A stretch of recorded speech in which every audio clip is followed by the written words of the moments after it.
ಹರ ಹರ ಜನರ ಭೂಮಿ ಕಬಳಿಸುವ ಲಂಚಾಂದಿಗೆ ಕುಮ್ಮಕ್ಕು ನೀಡುವ ಕಾನೂನನ್ನು ರದ್ದುಗೊಳಿಸಿ ಹಿಂದೂಗಳ ಬಗ್ಗೆ ತಾತ್ಸಾರ ಮನೋಭಾವ ಹೊಂದಿದ ಸರ್ಕಾರಕ್ಕೆ, ಹಿಂದೂಗಳಿಗೆ ರಕ್ಷಣೆ ನೀಡದ ಸರ್ಕಾರಕ್ಕೆ, ಹಿಂದೂ ನಾಯಕರಿಗೆ ರಕ್ಷಣೆ ನೀಡದ ಸರ್ಕಾರಕ್ಕೆ,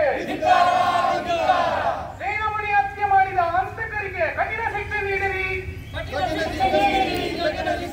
ಹಿಂದೂ ಕಠಿಣ ಶಿಕ್ಷೆ ನೀಡಿರಿ.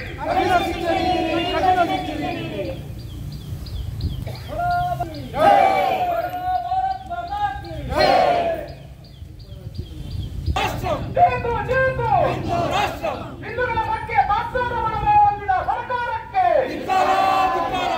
ಹಿಂದೂಗಳ ರಕ್ಷಣೆ ನೀಡಿದ ಸರ್ಕಾರಕ್ಕೆ, ಕಾರ್ಯಕರ್ತರ ಮೇಲೆ ಸುಳ್ಳು ಕೇಸು ದಾಖಲಿಸುವ ಸರ್ಕಾರಕ್ಕೆ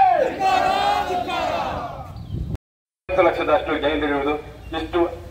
ಅಲ್ಪಸಂಖ್ಯಾತರಲ್ಲಿ ಅಲ್ಪಸಂಖ್ಯಾತರಾದ ನಮ್ಮನ್ನು ನೀವು ಈ ರೀತಿ ನಡೆಸಿಕೊಳ್ಬಾರದು ಅಂತ ಹೇಳಿ ಈ ಸರ್ಕಾರಕ್ಕೆ ನಾವು ಮನವಿ ಮಾಡುವುದರೊಂದಿಗೆ ನಮ್ಮ ಮುನಿಗಳ ಬರ್ಬರವಾಗಿ ಹತ್ಯೆ ಮಾಡಿದವರಿಗೆ ನೀವು ಶಿಕ್ಷೆ ಕೊಟ್ಟು ಬಾಕಿ ಇನ್ನು ಮುಂದೆ ಅವರ ಜೀವನ ಹಾಗೆ ಯಾವುದೂ ಕೂಡ ನಮ್ಮ ಹಿಂದೂ ರಾಷ್ಟ್ರದಲ್ಲಿ ಹಿಂದೂಗಳಿಗೆ ಬೇಕಾದ ಸವಲತ್ತನ್ನು ನೀಡುವಂತೆ ನಮಗೆ ಒಂದೇ ಒಂದು ಇರುವುದು, ಬಾಕಿಯವರಿಗೆಲ್ಲ ಬೇರೆಲ್ಲ ದೇಶಗಳಿವೆ. ಹಿಂದೂಗಳಿಗೆ ಒಂದೇ ಒಂದು ದೋಷ ಇರುವುದು, ಅದರಲ್ಲಿ ನಮ್ಮನ್ನು ಕೀಳಾಗಿ ನೋಡದೆ ನಮ್ಮೆಲ್ಲರಿಗೂ ಕೂಡ ಒಳ್ಳೆಯ ಪ್ರಾತಿನಿಧ್ಯ ಸಿಗುವಂತೆ ಸರ್ಕಾರಗಳನ್ನು ನಡೆಸಿಕೊಳ್ಬೇಕು ಅಂತ ಹೇಳ್ತಾ